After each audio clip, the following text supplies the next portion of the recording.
Ay nako, akala ko picture, di pongal. Dahil dyan, edi chismis ko na lang. Dahil, akala ko naman ay ano yan, nakakaloka din, di pongal. Kaya ngayon nga, di ba, double pay ngayon, dahil. Sa totoo lang, masayang masaya sila. Kasi, dalawa ang sahod. Gano'n naman talaga, di ba?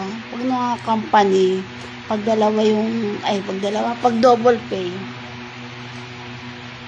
napakagaling mo pag nakapasok ka. Pero, karamihan din, mautak. O dahil, kasi kahit may pasok kayo, at sinabi ng manager mo o supervisor na pumasok kayo ngayon kasi meron tayong syempre, ipapagod mo na yan. Magpapakapagod ka na lang. Kunwari, na ikaw ay double pay naman, magre-rest day ka na lang. Kasi double pay, kasi pag double pay naman talaga, karamihan naman talaga pag double pay, hindi sa pilitan yan. Kapag talaga na gusto mong mag-rest day, pwede mong i-rest day yun. Ayun ang alam ko kasi syempre sa tagal ba naman na nagtrabaho na ako di alam ko, kaya lang, once na empleyado ka, syempre hawak na hawak ka sa leeg, di pungal. Ganyan talaga dahil aminin mo yan. Once na double pay, at ayaw mong pumasok kasi total naman ay bayad naman ay dali ka. Sabi sa'yo, mag-resign ka na. Kung ayaw mong pumasok ngayon dahil yan ay double pay ngayon, ayaw mong magsipagtrabaho kayo. Pumasok kayo. Malamang nagiinuman na naman kayo. Kaya gano'n naman talaga dahil para naman kayong bago, mga dipungal. Kaya syempre, double pay yun bayad na yun dahil bayad yun. Syempre, choice na yun ng empleyado kung gusto nilang, di ba, kung gusto nilang mag-rest day, kasi double pay naman yun dahil may bayad naman yun. Depende na lang kung medyo takot-takot ka sa bossing mo, sa mga partner, tipongal, yun nga, pag double pay, choice mo na yun, kung ikaw ay gogorables na lang, gorable sa bahay, or tagayan, o day, may mga ganyan, pag may mga tropa ka, usapan agad, hoy pre, huwag na tayong mag-inom, huwag na tayong pumasok, pre, double pay ngayon dahil, kaya pwede na tayong mag-inuman. Oo dahil, kaya ganun talaga, double pay, bayad naman tayo, baka tayo magpapakapagod. Pwede naman tayo mag-enjoy, bayad pa rin naman yan. No choice nila yan. Depende na lang kung takot at takot ka, especially kung ikaw ay bago, hindi ka talaga absent. Double pay yan. Siyempre, once na bago ang empleyado, lahat sunod ka ng sunod. Especially kung kumbaga, allowed ka naman na mag-rest day dahil nga ganito na double pay. Siyempre, pag mga bago pa lang, ganun talaga.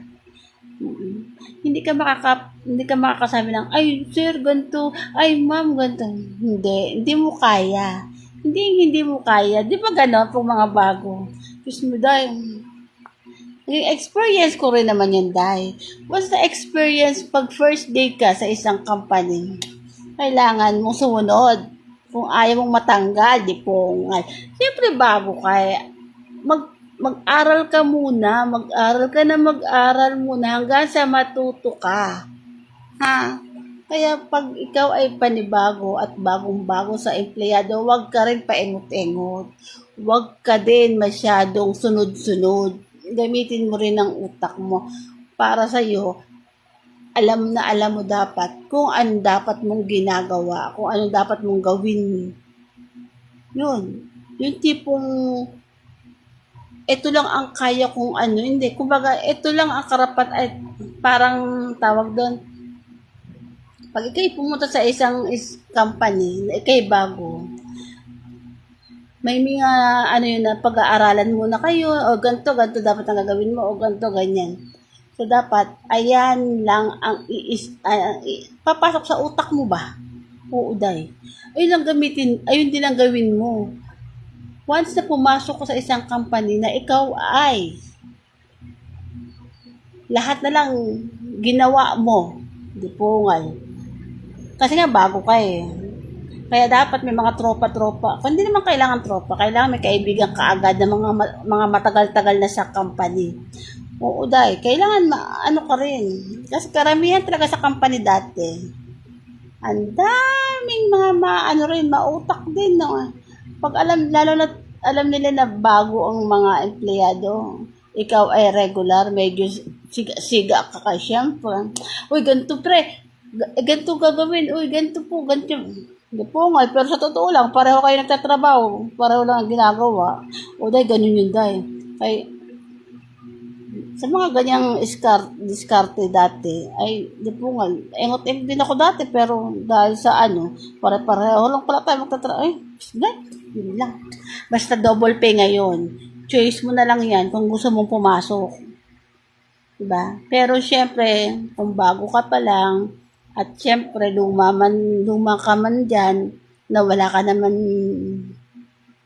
bisyo, o di ba mga nagiinom kasi masarap kaya mag-inuman pag ganyan, double pay. Kasi alam natin, bayad naman yan.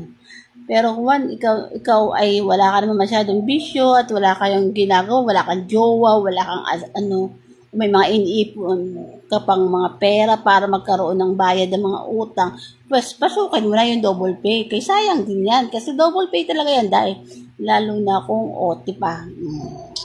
Yun lang, napachismis lang ako kasi na-miss ko lang.